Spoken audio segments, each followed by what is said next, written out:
Daniel, it's a pleasure to have you here today. For those that don't know you, what you've been like, your trajectory in the pro scene, and what you've done in collegiate, could you briefly make an intro? I'll try to make it brief. This is my 11th year in the esports industry. I was originally a student going to biomedical engineering school back in 2011. I was really good at STEM classes in high school. And then I got to college and I realized that there were levels to that game. Like when you get to Calc 3 differential equations, thermodynamics, that just wasn't for me. So me and my buddy at the time, we were watching a lot of esports tournaments and we were playing Smash at night and just talking about esports all the time. We decided to drop out and just try to build an esports team. We had no plan. We didn't know what we were doing. And we were just college kids. And we built an organization called Enemy Esports. And on our second try, I believe in 2015, we made the LCS. From there, like my life changed. I was headhunted by investors to create United after that. I built out United and made a bunch of headlines throughout that journey. And that's how I ended up in the president of Maryville's office in 2016. And he was asking what it would take to have esports on campus. And we ended up building Maryville Esports, and the rest is history. So to sum up my career, it's just been a life-altering decision that I made in college. And the rest of it has been just like trying to hold on to the train and seeing where it's going to go next, you know? So through that time span, we've been very successful. We've won 20 national championships in 10 years at Maryville. I've won 3 world championships at the pro level in multiple games like Call of Duty and Smite. So I've been lucky and fortunate to be surrounded by a lot of people that are more intelligent than I am throughout. And we've been able to accomplish some pretty cool things. What do you say that the pro scene is what it was back then in terms of investor money? Yeah, so this has been something that I think about a lot. Back in the early days, to run an LCS team, our players were $2,000 a month. So like me and my buddy, we worked 2 or 3 jobs to pay for the players. We didn't need investor money to do it. It was more love for the love of the game. So a lot of people all the time come to me with their kids and they're like, my kid wants to be in the esports industry. Should they focus on this? Should I do that? For me, I got in at a time where it was way more accessible than it is now. And then obviously it became very popular and investor money started pouring in. So it was a very right place, right time for me. So when a lot of people ask me if they should follow my path, I say definitely not, because I think that I just took advantage of a period of time where we got in really early. I was one of the subject matter experts and I got to reap the rewards. When I was on United, we did have investor money, but it was not comparable to the groups that were raising $100 million for their esports teams.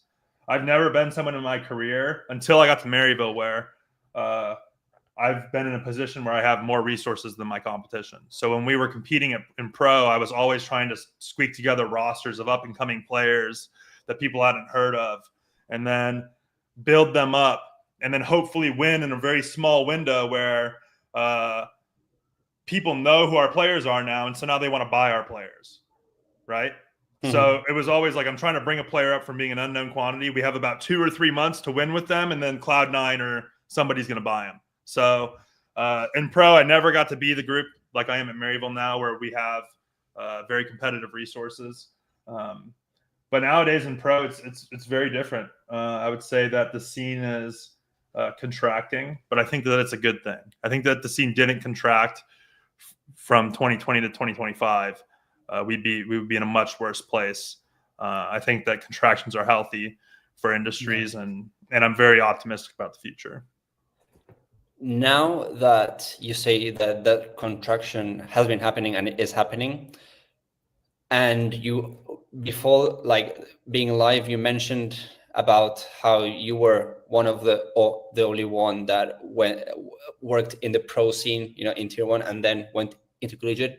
Do you think from a point of view that more professionals from the pro scene may find attractive being esports coordinator or esports director in a university? Yeah, so for me, and this is going to be very long-winded, so I apologize in advance. For me, when I was in pro, like when we made the LCS when I was 21 years old, I thought that I was going to be a millionaire and that I knew everything and I was the GOAT. And that's not the case. That's not how it works. So funny enough, when Maryville first came to me to build the esports program, I turned them down because I thought that like I was on such a different trajectory. Like, why would I focus on collegiate? Like, why is that important?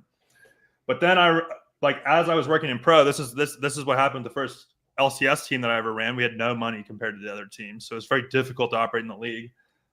We had a kid on that team who dropped out of school to go pro, and his parents no longer spoke to him because of that decision. And so he was trying to go pro for 3 or 4 years. He was living on his friends' couches the whole time, and he ultimately made it with my team. And on the day that we made the LCS, we're all celebrating on the stage. We're all jumping around. I look over and this kid just like collapsed on the ground crying because that was the first time in my life. I come from like a middle-class background.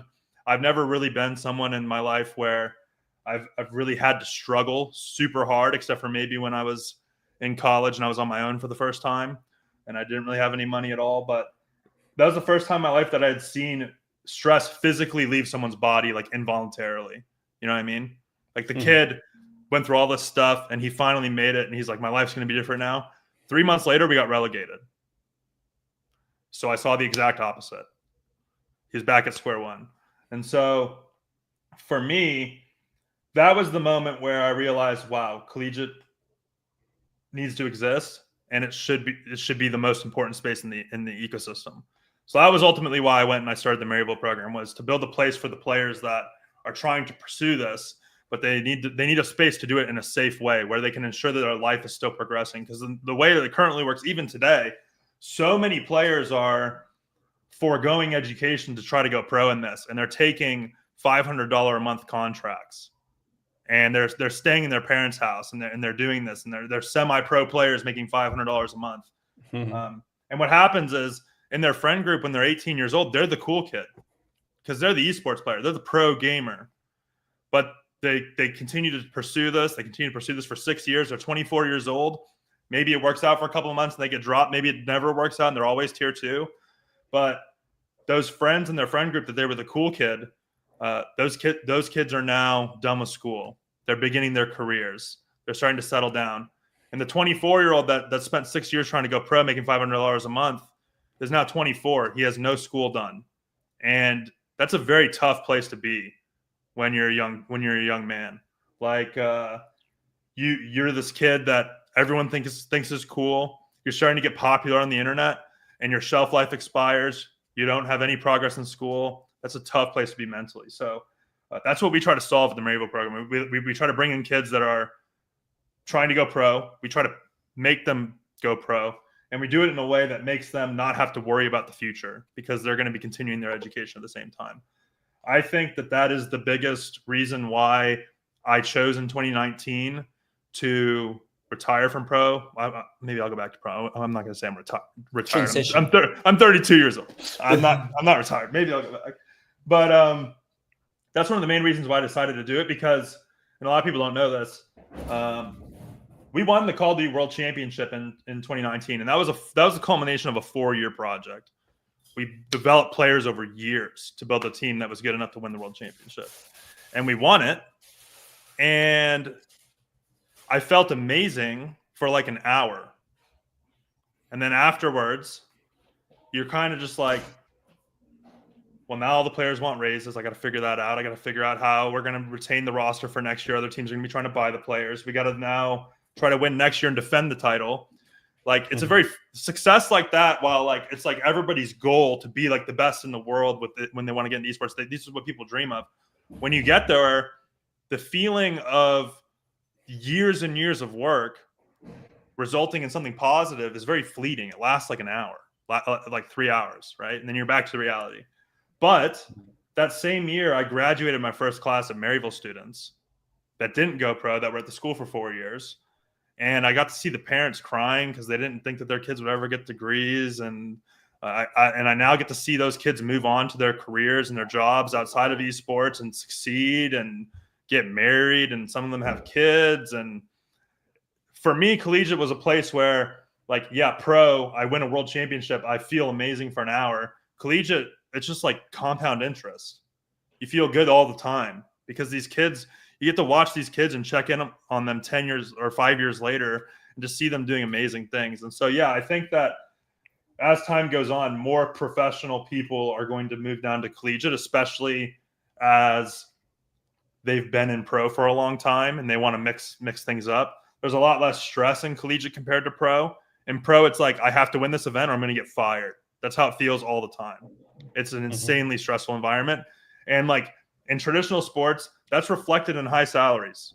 Like you're putting your body on the line and you're performing at the highest level or you're not going to have a job. But in collegiate, the pay scale doesn't match traditional sports. So at a certain point, you get to a point where it's like, is this worth the stress? You know?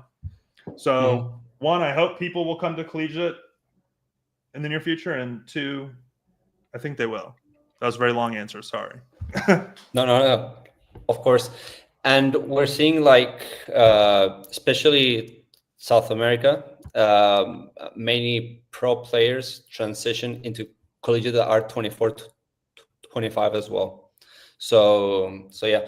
Do you guys, so you get the typical players that want to go pro and you go through them, or do you also get those pro players that want to transition into collegiate to get a degree because they don't know what's going to happen in the next 2-3 years?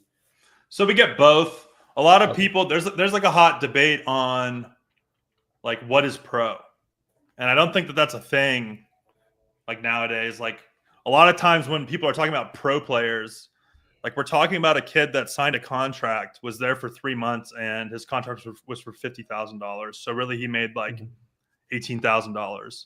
So there's this argument of like, should pros be in collegiate? I think that is the dumbest argument ever, because we're talking about people that like are making, in some cases, $18,000, $10,000 in their professional careers. So for Maryville, we get players that are like 18 to 21. They've struggled to go pro, but they're right there. They're always right there, but they never get picked up. Those are the players we love. And then we also get players like Dante, who's on our Overwatch team, who was in the Overwatch League.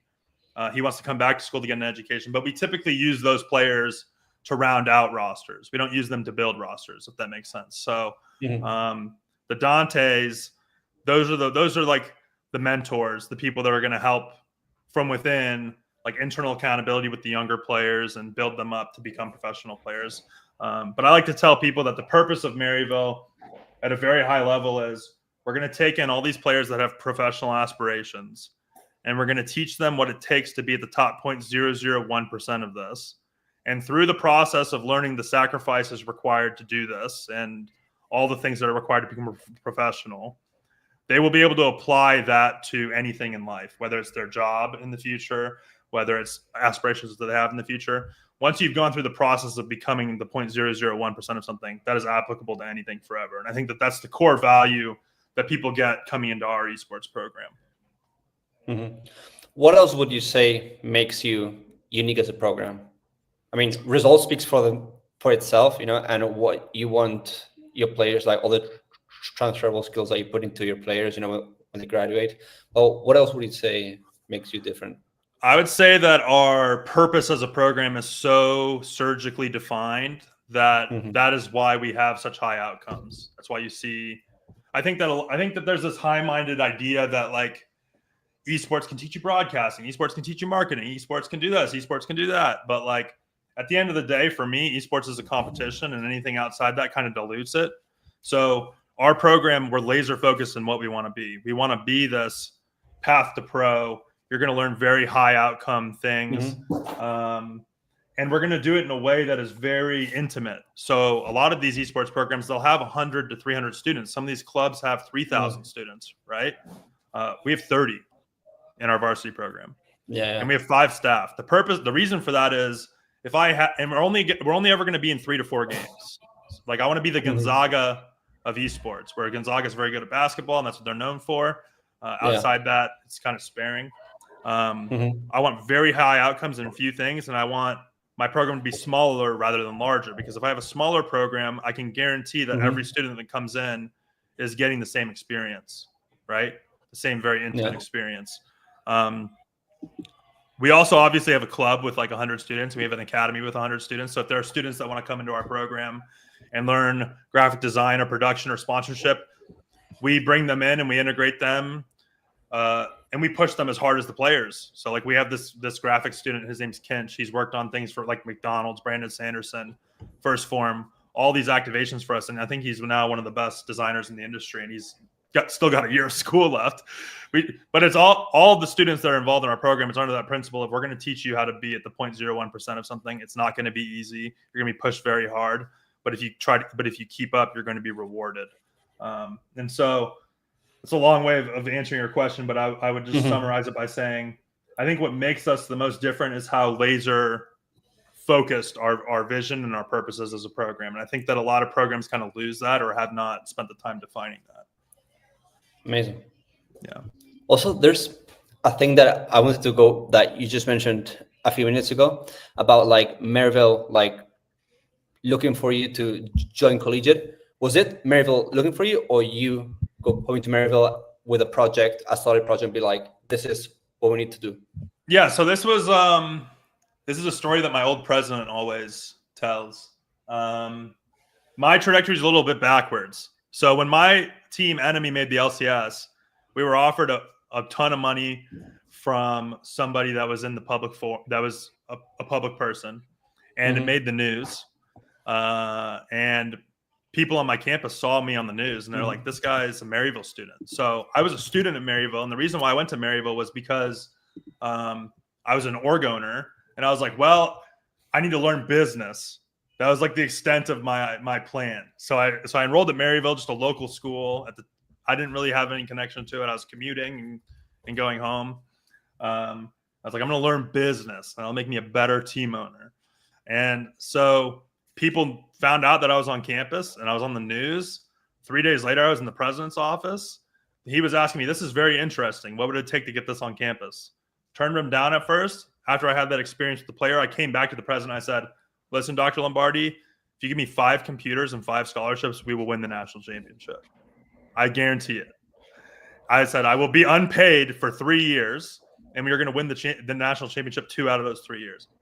And he was like, well, it's not often that like a kid comes into my office and makes guarantees like this. So he was like, I kind of just want to see if you're able to do it. So he fulfilled what I asked for, and from there, it's just been a breakneck pace ever since. We have a very good relationship with the school, so I can communicate with the school at the very highest level whenever I want, and I can make proposals and all that stuff, and it's a very healthy relationship. But my path is very different because a lot of times people have to go to the school and they have to pitch the idea, or they're getting a job and the school already has a preconceived idea of what esports is, right? At my school, I've been able to fully mold the idea of what esports is at my institution and guide my institution, as opposed to trying to fit in like a box that they've laid out for me, if that makes sense. Yeah. Was Dr. Lombardi like a gamer? Did he know about like? No. Because like, no, it was very soon. I think there was like how many colleges were? It was just Robert Morris, who isn't there anymore. Robert Morris. Yeah. Okay, so that's yeah. So like Lombardi was a huge mentor for me. I could call him at any time, and I could just ask him anything I wanted. Like it was a lot of things like, this is what's happening in the ecosystem. What's your advice for this? And he had a very good talent of taking very large problems and packaging them into very digestible blocks. So I'd be able to, I'd have anytime I talked to him, I'd have a direction moving forward. He also created the online part of Maryville education like 4 years before COVID. So when a lot of schools were struggling during COVID, and they were rushing to set up online programs because that's what was demanded of the epidemic, Maryville flourished because we were already set up for something like that. So I think he wasn't a gamer, but he was a very forward-thinking person, and I think that was why he was so into it. And also, I was a Maryville student, so it's like if we can elevate someone that's our own, that's very good, right? Yeah, amazing. Yeah. Now, while you were saying that, something came into my mind that we also were talking before the live talk. Sure. So let's put it this way. You were talking about like how you envision the ecosystem, like the 10-year-old that you were mentioning until he goes pro. So how do you envision that ecosystem from that 10-year-old basically not probably like ended up in Maryville University in your program? How do you envision that ecosystem working? Yeah. So anything that I say that's going to be a comparison to sports is going to be hockey because I come from hockey. Okay. Mhm. So if I say hockey 100 times in this conversation, I apologize. That's just what I know. Everybody thinks of hockey and they think of Canada as being the country, right? That's the hockey country, and that's how it's been for a very long time. In the last 20 years, though, America has started to threaten Canada as the global superpower in hockey, and it's because of the philosophy that USA Hockey takes towards its approach to kids in the ecosystem. In Canada, my dad left home at 13 to pursue professional hockey. Sounds a lot like esports, right? He forewent his education, and then when he started his career, he had to go back to school. He started his career scraping ice off planes for Air Canada, very bottom, worked his way up, took a long time to get to where he's at now. It's a very, very hard road, but it's an ecosystem that rewards the very best players. Because if you're Sidney Crosby or Connor McDavid, you rise to the top very quickly. What USA Hockey did was they said we should design the ecosystem for the 99%, not the 1%. So they flipped it on its head. They attached it to the scholastic ecosystem, which is kind of like what football is here and it has always been in America. They believe that instead of foregoing your education to pursue pro, the majority of players should go through the NCAA. So in like the year 2002, 4% of the NHL was made of NCAA players or alumni. Now I think that number is above 25, 30%. So there's huge growth in players going pro from the NCAA. I think that esports has to do something similar where we have to flip the model, because right now what the model caters to is the path to pro caters to the very best players. If I am the phenom 16-year-old challenger player, or I'm the phenom radiant, that I hit radiant when I was 13, you can rise as quickly as you can through the ecosystem. That's great for you. But for 99% of players, most of these players are going to be sacrificing things that are going to be very difficult to get back in their lives. So I think that we need to build out a national philosophy behind how students are introduced to esports, kids are introduced to esports. And it needs to be broken into age groups. So like, let's say 10, 12, 14, high school, collegiate. And we need to build a philosophy for how these people are going to be in the American esports ecosystem and trained in different age groups. So that if there's a kid being introduced to League of Legends in Connecticut and there's a kid being introduced to League of Legends in California, their coaching is following the same philosophy, right?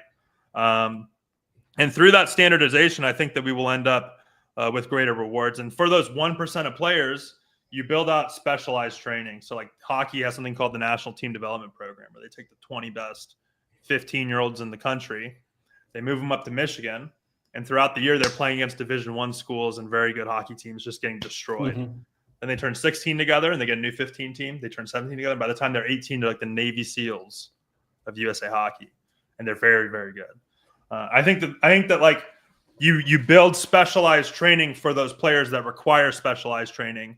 And then you design the ecosystem around the 99% so that if you're a kid that's 10 years old and you follow the ecosystem all the way up through however long you're interested in it, let's say you're interested in it from 10 years old all the way to going to college, the ecosystem is designed for you to gain something out of it.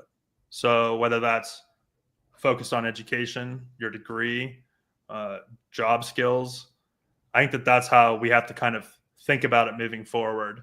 And Maryville, like while we are very focused on the 0.01%, maybe we aren't the model that is pasted across the country. Maybe we are the specialized model, right? So these are the types of things I've been thinking about, because my president retired this this past summer. I've been with him for 10 years. I kind of went a little bit existential crisis mode where I'm like, I've been at Maryville for 10 years. I'm going to be here for 10 more years. Am I going to be in collegiate for 10 more years? Am I going to be in esports for 10 more years? Like, what am I doing with my time? So I started thinking a lot about large problems. What does this activity look like 10 years, 20 years from now? And that's the other thing, like what works in America might not work in Spain, right? So it's just figuring out what model works best for your country. Like, I don't know anything about soccer or football, but maybe you can share with me how the football ecosystem works in your country for like you're a young kid growing up through the sport, you know?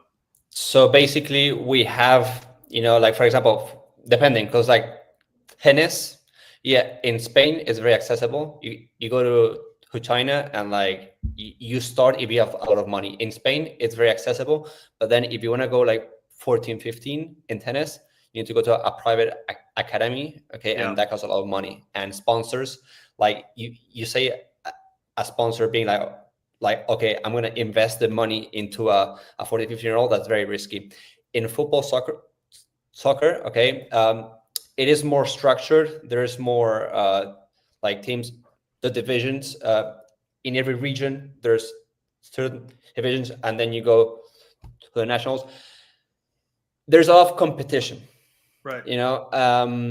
That's why a lot of Division 2, 3 also go to the States, Right. and go to D1 schools, get an education and all that. And some D1 players that have been through collegiate the 4 years end up in MLS teams or go back to Europe and play pro in other countries in Europe where like Division 1 or 2 is not that advanced. But like the reason I also, as a tennis player, went to the US to study and compete the 4 years in the NCAA was like because it's like my reference in my club. Most of them ended up as tennis coaches, right? And a tennis coach in Spain or in Europe does not get paid what they get paid in the US. Yeah. So it's either you take the risk of being pro, and you're going to end up, most of them end up as tennis coaches or transitioning to other like jobs, but like they don't have a degree because like universities in Europe, like some are more like athletic and may let you skip a bit of class, but like it's not like in the US that is very structured, Right. or Canada. So yeah, it's very risky, and that's why going to college in the US is a very popular in So Canadian hockey is very similar to that, where there's all these clubs and all that stuff, and so that's very interesting to me. Like the USA hockey philosophy, the reason why they want to force kids into NCAA is because the belief is when you're 18, you're not fully physically developed as a person, right? And so going from 18 to the NHL is very physically demanding. It's very dangerous, obviously. So the idea is when you're 18, you can play in the NCAA against weaker competition, hone your skills against 22-year-olds who are physically larger than you in a physical league. And then by the time you're 20, 22, whenever you decide to elect to sign your first pro contract, you are more equipped to have staying power in the professional league. I think that's directly why we've seen a larger population of NCAA players in the league over the last 20 years. I think that a similar approach is important for esports, and it's not because of the physicality; it's because of the mental aspect and the maturity aspect. This is kind of why I was tweeting about that book that we were briefly talking about, because when I played hockey, I was coached by coaches who were coached by coaches who were coached by coaches, and you can trace this back 50 years. We're looking at the first generation of esports coaches. I get two types of kids in my program typically. The first type is the kid who was a very good athlete who got injured or couldn't play the sport for whatever reason, and they funneled their competitive energy into video games. The second type is the kid who unfortunately did not get a lot of attention from their parents growing up. They didn't get put into sports at all, and so they just played video games, and they naturally got very good. One subset of that, which is a very large population of kids, is they don't get that traditional coaching. They don't get the benefits of youth sports their whole life. They don't understand basic things about being in a team. They're just a kid that's very good at video games. And so I think that the scholastic and the collegiate path will be equally as important to esports as it is to hockey, not because of the physical aspects, but because those years of having things outside of the game that you have to focus on, like classes and all the other stuff, and being put in an environment where you have to face conflict with your teammates face to face on a college campus on a daily basis. What we're seeing is a lot of the kids that come from collegiate to pro, they're starting to have longer pro careers, and they aren't flaming out. And it's because of the extra maturity that you get when you have more on your plate than just the video game. Yeah, amazing. Let's go to the comment section because there's a few people just saying hi and asking questions. I have Brendan from Edincourt College saying same thing going on with Major League Baseball right now. Yeah, just the hockey thing. And when you were saying about the US being the new superpower in hockey, I was just thinking about Chris from Conestoga. I was for sure he was going to leave a comment trying to prove you wrong. hey, here's the deep cut. So my dad's Canadian, right? I'm a Canadian. I love the Toronto Maple Leafs. When Team Canada's playing, I'm rooting for Team Canada. But you got to recognize when stuff's happening, Chris? Yeah. Yeah. And Aaron Hassel says, I can attest to the benefits of coaching from an early age into high school age range and how they can develop different based on when they begin their journey. Yep. Yeah. And then we have Damaso saying, what a story. Do you think schools could take this message and follow a similar path to the one you developed? Well, we kind of talked about it. Yeah. I mean, I think so for sure. The most important thing you can do as a director right now, it doesn't matter what school you're at, is you need to spend hours, many hours, writing down in a journal or just in a place where your thoughts are now tangible, that you can look at them and decide what you want your program to be. What purpose is it going to serve in the ecosystem? Because saying we're going to get kids an education and we're going to teach them all these things, marketing, sponsorship, whatever, all these different career pathways, it's too broad. You got to narrow it. And once you have a very clear vision for where the program is going to go, it is easier to sell. It is easier to tell your story. It's easier to get people to buy into it. And ultimately, it's easier to get resources to achieve those goals. So what I think a lot of esports directors struggle with nowadays is they're too generalized. Everything is too generalized, and it's not easy enough for their admins to follow or understand. So I think that our strategy can work, but you have to have a very clear understanding of who you are and what you're going to be in the space. Yeah. And about the ability to sell, like I was talking to Chris yesterday off camera, and he was saying that about the need to people in the industry to know how to properly sell. Yeah. That's sure an ability, Yeah. But yeah. I think selling is one of the core most important skills in life. Like I've been telling some of my players, I've been telling some of my players, I'm like, you need to just spend this summer selling cars. Just get destroyed selling cars for a summer. Because even if you get 10% better at this, you can sell anything. You can sell yourself in a job interview when you're out of school. You know what I mean? So selling, I just thought I'd mention that when you brought it up. Yeah, for sure. Then also Brendan says, one of my favorite days of the year is when the Leafs get eliminated. Oh, Brendan, man. no hate, please. Brendan. Oh, man. He's a Boston fan. They don't count, bro. But also, let's get into a bit more the player development that how I mentioned. Like, what got you into the rediscovery of archetypes of modern masculinity? Like, how do you plan or are applying it in Maryville? Because I read the book because of your recommendation. Yeah, for sure. And it got me thinking a lot, like behaviors, like how to modify them and how to create that balance. I'm not going to go a lot into the king, the warrior stuff because people have to read it. But how do you teach or implement that into your students? Yeah, so I'll give everybody a brief overview. So if you want to get this book, I highly recommend it. It's called King, Warrior, Magician, Lover. And Mm-hmm. it is, the subtext is exploring the modern archetypes of masculinity, something like that. I was trying, this ties hand in hand. You'll kind of, the full picture will become clear because I was thinking about this whole, what is the path that a kid takes? Why is it important to go to collegiate over not go to collegiate? Why is hockey doing this? How could the same benefits be seen in esports? And obviously, we're talking about mental growth and maturity, right? So then I started trying to find books that could reinforce that idea, or I could learn more about just maturity and masculinity and in psychology. And I stumbled across this book. I read so many modern masculinity books, and they're just so toxic and terrible. Like, they're not good. It's all like, who's going to carry the boats? Men need to suffer. Basically, men suffer their whole lives and then they die in service of their community. And it's like, it's just very extreme. And if you're trying to like tell those ideas to a 17 or 18-year-old, they're not going to really get it. You know what I mean? Or they'll latch onto it way too hard and go way on the spectrum with it. So this book's more classical. It's like early 90s.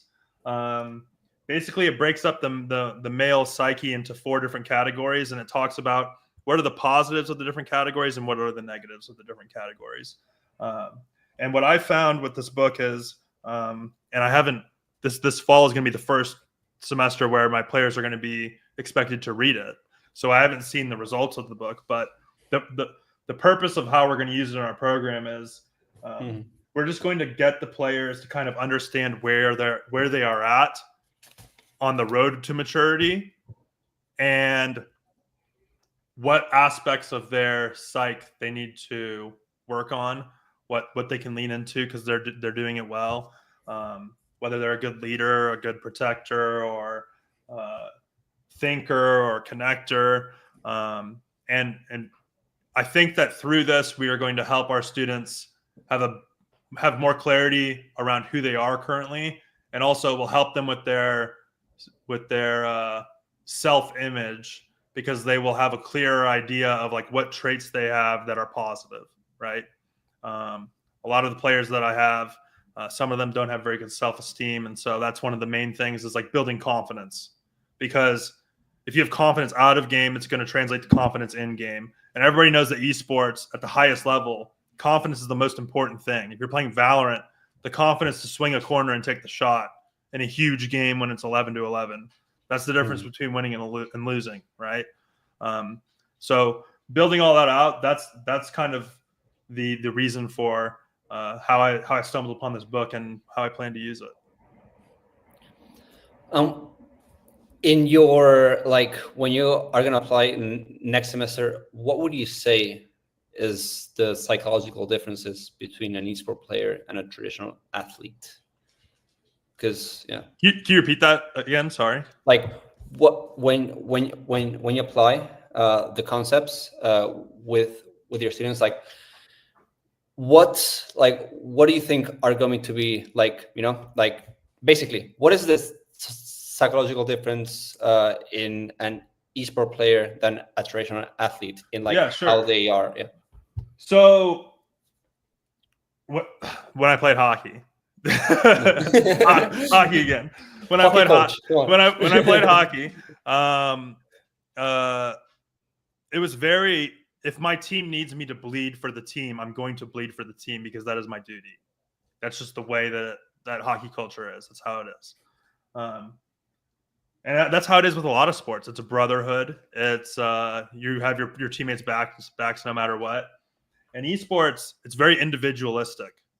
So especially when I was in pro, I was always talking about like, oh, I'm going to win this tournament for me so I can get a bigger contract, or I can go to Cloud9, or I can go to a bigger team. And in collegiate, it's like that as well. Like, you have players that are better than the other players on the team. There's a bigger disparity because it's not the pro level. And usually the better players are like, oh, I'm only going to be here for a short time. I'm going to be out of here soon. Like, so what I think is lost in the esports athlete is the brotherhood that exists in traditional sports, and how much of a difference cohesiveness and social cohesion plays into a successful team. And so I think that this book is going to be a way for me to double down on building our culture. I think that that's one of the biggest reasons why we're so successful, is because I've had 10 years to build a team culture. When new kids come into the program, there's a gym culture in my program. Within 3 months, they're going to the gym regularly on their own accord. I'm not forcing them to. Everybody always asks me, do you do team workouts? It's like, I don't have to, because my players already do it, right? It took 10 years to get to that point, but we're at that point. We have a culture where it doesn't matter if you're on the League of Legends team or the Valorant team or the Rocket League team, you're supporting all the other teams in every match that they're playing. So like when our Valorant team wins, the League of Legends team will run into the room and high five them and hug them and celebrate with them. These are things that take years to build. Like when we were at the NACE finals, like our players didn't have to, but all of them showed up to the stage to watch the other teams play, right? So I think that the book is just going to be a reinforcement of that. Like, how can I, as a person, mature and contribute to this culture, right? Yeah. There's also another quote from Aaron Hassel that says, "Ego is not the enemy." That's a book that he wants to read. And also, there's this thing about like esports players having a big ego. How do you manage it, or how do you teach players, to tackle the ego thing? Because ego is something that we all, I think ego is a positive thing, but in moderation, just like everything in life. You know what I mean? Mm-hmm. You have to know when the right time is for it, when it's not. If you're in a competitive pursuit, if you're in a match, there's a moment in the match where your ego might win you the match, but there's also a moment in the match where your ego might lose you the match. So figuring out when the right time is for that stuff, and also like with your teammates, like we have all of our players are highly recruited, right? They're there for a specific reason. When we have 7 spots that we have to fill, we typically have an idea of who our targets are a year and a half in advance, right? It's not like we have open tryouts. We're like, oh, this guy looks good. And like, they're very highly scouted. And so because they're highly scouted, we often get a lot of very egotistical players because they're very good. So figuring out how to navigate your ego and your teammates' egos, etc., is extremely important. And that's probably the majority of the work that we're doing with our players, is just having these conversations and one-on-ones, and just learning when the appropriate time is for an ego and when it's not. That's a 4-year, that's a lifelong learning objective. You know what I mean? Yeah. That's something that like the job's never done with learning about your own ego, especially if you're an ambitious person, right? Yeah, for sure. And continuing with player development, here I want to read a comment of Dr. Seth Jenny. Okay, sure. The number one problem with collegiate is the lack of single governance umbrella, which could be tiered. The lack of institutionalization, sorry, I can't pronounce that, and standardization makes it nearly impossible to understand or follow unless you are highly endemic. You were talking about like how international sports, everything is structured and there's one governance, and here in esports or collegiate esports, like we see like multiple. How can you make them all in one? So I understand that point, Dr. Jenny, but I think that the days of this being the problem they're short-lived. So I'm not going to go too far into this, but the IOC announced last year the creation of the Olympic Esports Games. Because that's an official IOC initiative, that means that all of the NGOs at the different countries are going to have to determine who is going to send players on behalf of the country to the games. And by virtue of that, and afterwards, they're going to have to create USA Esports or USA, like USA Hockey, USA Football, or I don't know what you have in your country, but you have NGOs. Every country has NGOs. In America, while we have a lot of money in our ecosystem, we're very underdeveloped because all of our growth has been very horizontal. If you look at Korea, they have KESPA. Philippines, they have very vertical ecosystems because they have an organization at the top. I think that the dark horse benefit of this esports Olympic Games is that we're going to have that verticality in our ecosystem. Once a group is defined to run USA Esports or Esports Canada, you're going to start to see things consolidate and fit into an ecosystem that is more vertical. And it's going to resemble things that are much more coherent to the average traditional sports fan. So this is just something to think about, Dr. Jenny. I think that while that's a problem right now, that's one of those things that we're going to have the luxury of that not being a problem 10 years from now. Amazing. Daniel, to wrap up, I had one more question saved. Okay. Sure. And it goes back to the, what am I going to do like 10 years from now? Like, you have these questions to ask. I have a question from Dr. Haskell that he emailed the question. Oh, okay? No. So imagine the level of professionalism. Yeah. So when you leave Maryville to replace Doc at Boise State after he retires and spend all of your spare time hiking and climbing in Idaho, what will be the accomplishment you're the most proud of during your time at Maryville?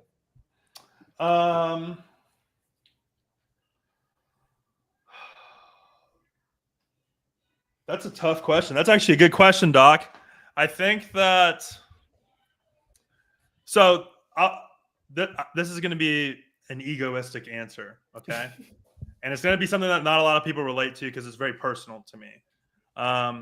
When I promised my president the outcomes that we would have if we built an esports program, I promised him that it doesn't matter where esports goes over the next 30 years, I can personally guarantee you that Maryville will have a seat at the table.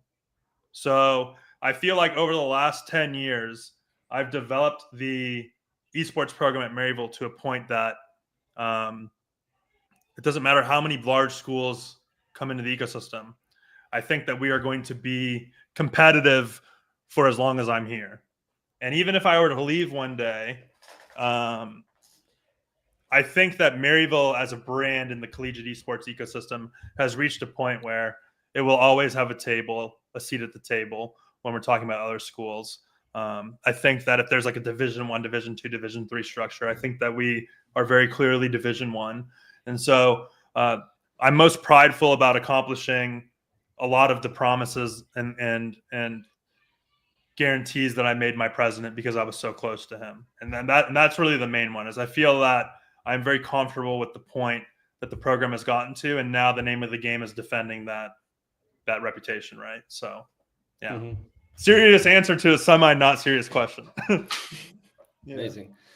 Is there something that you want to mention that we didn't talk about in this live talk? Let me think. Not really. I think this was pretty good. You know, I would say I'll just leave it with this. So there's a lot of doomer sentiment about the esports industry currently, where it's going. It's in a rough spot. Oh, there's more layoffs. Am I next? Blah, blah, blah, blah, blah. I am very optimistic about the future of the sport. You have to look at it in the scope of, this is something that's going to exist past when we are alive. Like 100 years, like we're going to be like a black and white picture of a baseball player named Shoeless Johnson that is opened once a year for like a school project. I think that if you believe that technology in the world is going to become more digital, that it is a safe bet that there will be something competitive that is digital in the future, right? And we might not be playing esports on mouse and keyboard 20, 30 years from now. So all of the work that we are doing, building out the structures of this, how this looks and all that stuff, this is not wasted work. And if you do good work, I think that there will be a place for you in this industry for years to come. It's very hard right now. We're having an industry contraction, but I've come to the point where I strongly believe that what I'm doing is important, and it's not something that's going to go away. And I know this is something that a lot of people emotionally are struggling with in the difficult times that we're facing in the industry right now. And I can assure you that the work that you are doing is important, and to continue doing it, and everything's going to be okay, and that what's happening right now is healthy. How do you want to be remembered? Like, damn, how do I want to be remembered? That's tough. I would like to be remembered as, I mean, a lot of people see my Twitter and they think that I'm a very, very egotistical, self-centered asshole. But like, I just want to be remembered as someone that like put the interests of others above my own consistently, you know? And like, I know that like saying that it goes directly against that sentiment. That's like a oxymoron, but I just hope that I'm not remembered as like an egotistical asshole, you know? You say that because like I go to your profile basically to get like updated informative information. So yeah, that the thing that you think that is okay, but like yeah. I never but okay, for sure. Daniel, thank you so much for your time. It was like I still have like a bunch of comments that you can read after, but like amazing as always, like always guiding the collegiate scene. So I really thank you for that. Round 2 sometime, okay?